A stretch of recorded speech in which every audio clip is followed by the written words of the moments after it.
A Venezuela já foi uma das nações mais prósperas da América Latina. Em 2018, tornou-se uma nação que atravessa uma severa crise política, econômica, social e humanitária. É desnecessário dizer isso, pois provavelmente ouvimos com frequência nas notícias.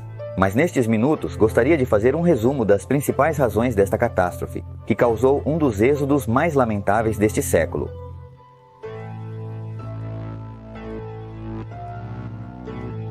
A economia venezuelana é, atualmente, a que mais decresce no mundo.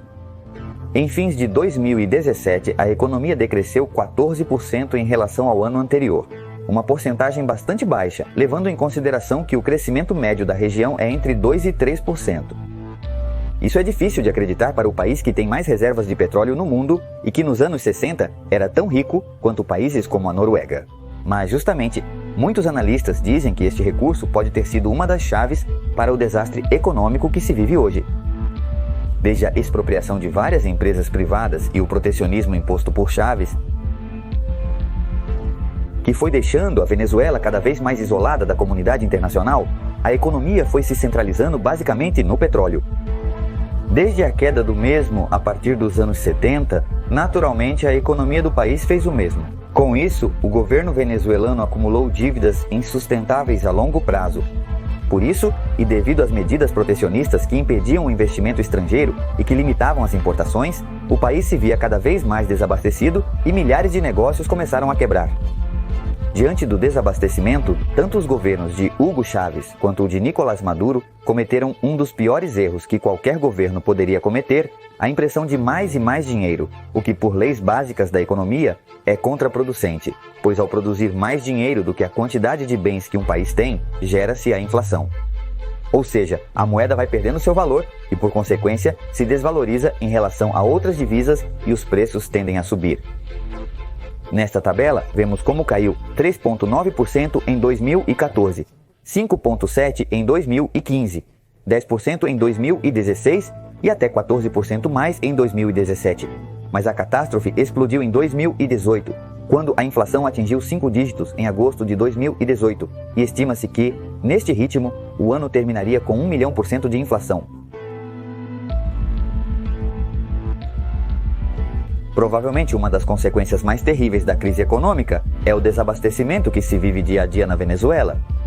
Pois, mesmo que você possa pertencer àquele pequeno 13% da população que não vive abaixo da linha da pobreza, isso não te salvaria de enfrentar as longas filas que têm que ser feitas dia após dia para conseguir produtos básicos como alimentos, itens de primeira necessidade, medicamentos, entre outros. Sobre isso, existem muitas teorias sobre as razões deste desabastecimento.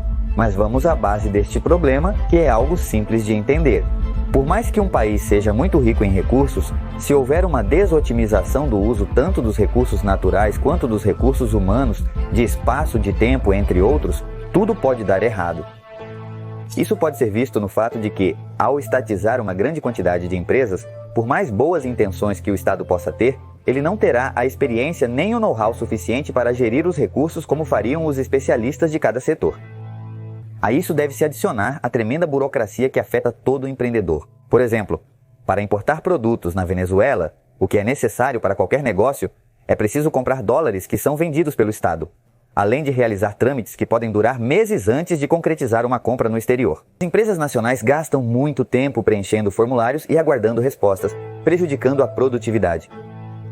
Isso afeta diretamente a indústria alimentícia, pois enquanto existem atrasos no preenchimento de formulários, a comida nos armazéns estraga antes que possa ser consumida. Tudo isso é um círculo vicioso, pois isso gera as enormes filas que as pessoas têm que fazer para conseguir esses produtos, o que representa milhões de horas-homem perdidas na fila do supermercado, que poderiam ser usadas para melhorar a produtividade. Então, a longo prazo, isso gera mais desabastecimento.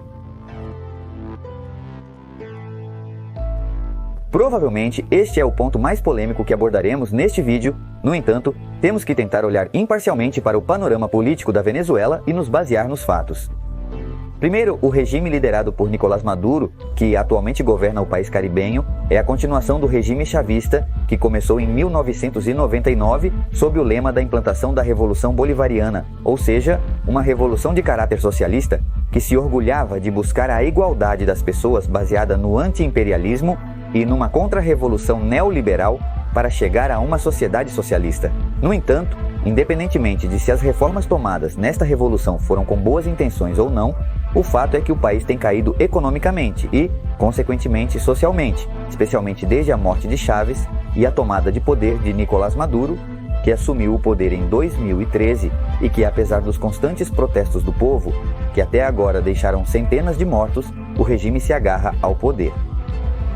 Muitos analistas políticos consideram que, em julho de 2017, a democracia foi declarada morta depois que o Supremo Tribunal de Justiça, que estava cheio de fiéis ao regime, diminuiu os poderes da Assembleia Nacional, ou seja, do Congresso. Com isso, e a subsequente formação da Assembleia Constituinte, cada vez há menos opositores que possam enfrentar o regime.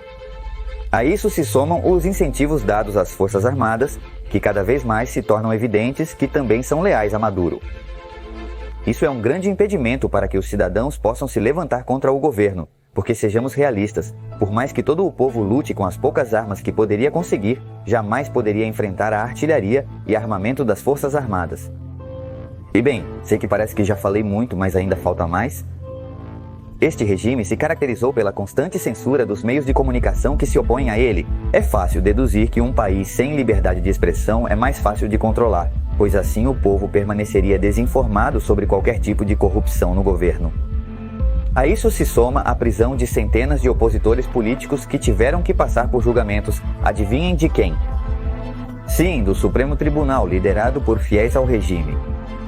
Então, recapitulando: Poder Judiciário, Legislativo e Forças Armadas fiéis ao regime, centenas de opositores políticos atrás das grades, falta de liberdade de expressão, população reprimida e sem possibilidade de votar em eleições limpas. Como eu disse no início, não é minha intenção ir contra as ideias políticas de ninguém, mas tudo o que foi mencionado são os ingredientes de uma ditadura que muitos governos ao redor do mundo criticam e rotulam como tal. Já falamos de forma geral sobre o que está acontecendo no país. Agora é hora de falar sobre as consequências que o povo venezuelano sofre diante de tudo isso. Segundo as últimas cifras, 87% dos venezuelanos vivem em estado de pobreza, enquanto 61% vivem em condições de pobreza extrema. E é aqui que eu gostaria de enfatizar. Talvez não tenhamos ouvido este termo muitas vezes, mas seria bom internalizá-lo. 6 em cada 10 venezuelanos que vivem nessas condições ganham menos de $1,50 por dia, ou seja, literalmente não têm o que comer. Em muitas oportunidades, eles têm que pular uma das 3 refeições, por isso é muito comum ver alguns vasculhando o lixo. Outras necessidades básicas como água potável, abrigo, saneamento ou educação são outras carências que essas pessoas sofrem. E aqui abrimos mais círculos viciosos. Ao não terem acesso à água potável e a uma boa alimentação, é natural que sofram de doenças que não poderão tratar, pois também estão privados de um bom serviço de saúde e que, por sua vez, se chegarem a ser atendidos, é provável que não encontrem alguns medicamentos devido ao já mencionado desabastecimento. Outro círculo vicioso é o da educação. É bem sabido que um povo não educado é mais fácil de manipular e, por mais que se abram 1000 escolas, sejamos realistas. Como um jovem ou criança pode estudar de estômago vazio? A fome é difícil de imaginar se você não a vivenciou. Sou sincero e digo que também não passei por isso, mas estou ciente de que é um tormento que te mata lentamente. Isso é refletido neste dado alarmante, em que o venezuelano médio perdeu uma média de 11,5 kg durante o ano de 2017.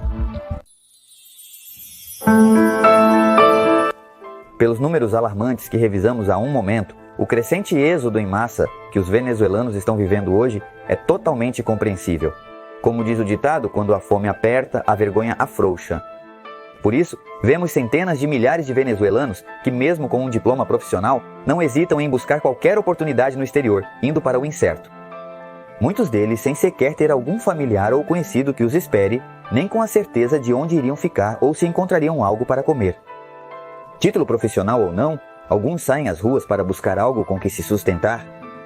A situação se agrava quando alguns lutam não apenas por eles mesmos, mas pelas famílias que têm que sustentar. Este êxodo, na verdade, começou cerca de 3 anos atrás.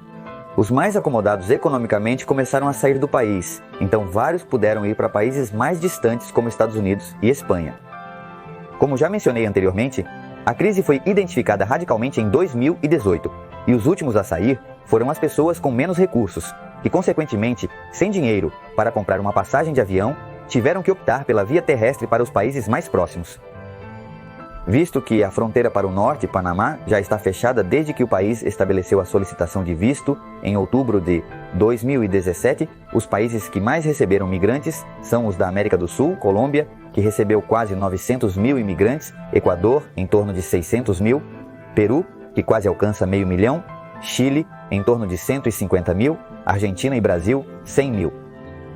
Estima-se que entre 2,5 e 3 milhões de venezuelanos, ou 1 em cada 10, deixaram seu país nos últimos 4 anos, o que torna isso a maior diáspora da história deste país e a mais significativa do século na América Latina. Essa crise ultrapassou fronteiras e se tornou uma dor de cabeça para toda a região. Nos últimos meses, Peru, Equador e Colômbia começaram a solicitar passaporte para a entrada de venezuelanos, o qual, além de seu preço excessivo e inacessível para a maioria dos venezuelanos, poderia levar meses para obtê-lo devido à já mencionada burocracia generalizada.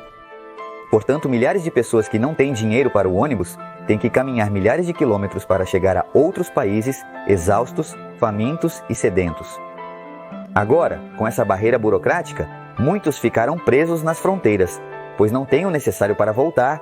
Então, pelos números anteriormente vistos, já não estamos falando de uma crise migratória, mas de uma crise humanitária, que se estima que continue escalando para consequências piores, como o surgimento de novas máfias que promovem o tráfico humano. Ou seja, se essas pessoas que ficaram presas na fronteira veem seus filhos morrerem de fome, é muito provável que não tenham outra escolha senão aceitar qualquer proposta que os ajude a cruzar a fronteira, mesmo que seja de maneira ilegal, assim como acontece na fronteira entre o México e os Estados Unidos. Então não será novidade que nos próximos meses vejamos notícias como esta. Os venezuelanos que conseguiram entrar em outros países enfrentam dificuldades para encontrar trabalho condizente com suas profissões, apesar de terem escapado do drama vivido em seu país de origem. Para ser sincero, a situação está ficando cada vez mais complicada. É verdade que os destinos migratórios não são países ricos e, portanto, não apresentam grandes oportunidades para progredir. Assim, muitos vão para as ruas como vendedores ambulantes ou encontram trabalhos informais.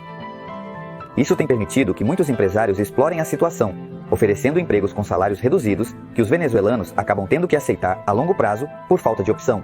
Isso tem sido notado pelos habitantes locais de cada país, que veem cada vez mais os migrantes venezuelanos como um fardo que lhes tira oportunidades. Também é verdade que alguns incorreram em delinquência, o que faz com que a imagem não apenas deles, mas de todos os venezuelanos se deteriore dia após dia. Isso pode ser visto em eventos como os que aconteceram em Pacaraima, Brasil, a cidade fronteiriça com a Venezuela, onde os moradores locais queimaram as tendas e pertences dos venezuelanos por causa de uma pessoa que encontraram roubando.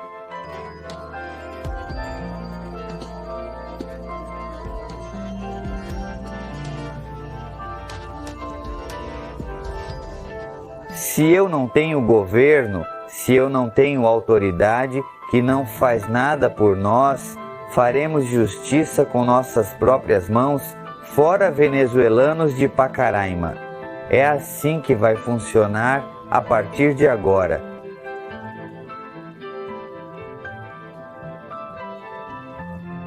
Olha, sei que muitos não concordarão com o uso da palavra xenofobia, mas se nos atermos literalmente ao significado da palavra e depois revisarmos um pouco as redes sociais e as reações dos usuários às notícias desta crise, lamento afirmar que o problema é real, pois dá a impressão de que os justos estão pagando pelos pecadores da sua diante desses tipos de comentários que tendem à generalização, sobre as quais você tem total liberdade para opinar. Esse tipo de atitude é um peso a mais para os venezuelanos que realmente buscam progredir. Pense que, além de muitos terem perdido seus empregos, negócios terem falido, sofrerem com a falta de suprimentos e terem que emigrar de maneira improvisada e sem um plano para o futuro, apologia à imigração em massa, nem atacar qualquer ideologia política. Como cidadão contribuinte, você tem a liberdade de opinar e se expressar sobre as decisões da política migratória do seu país.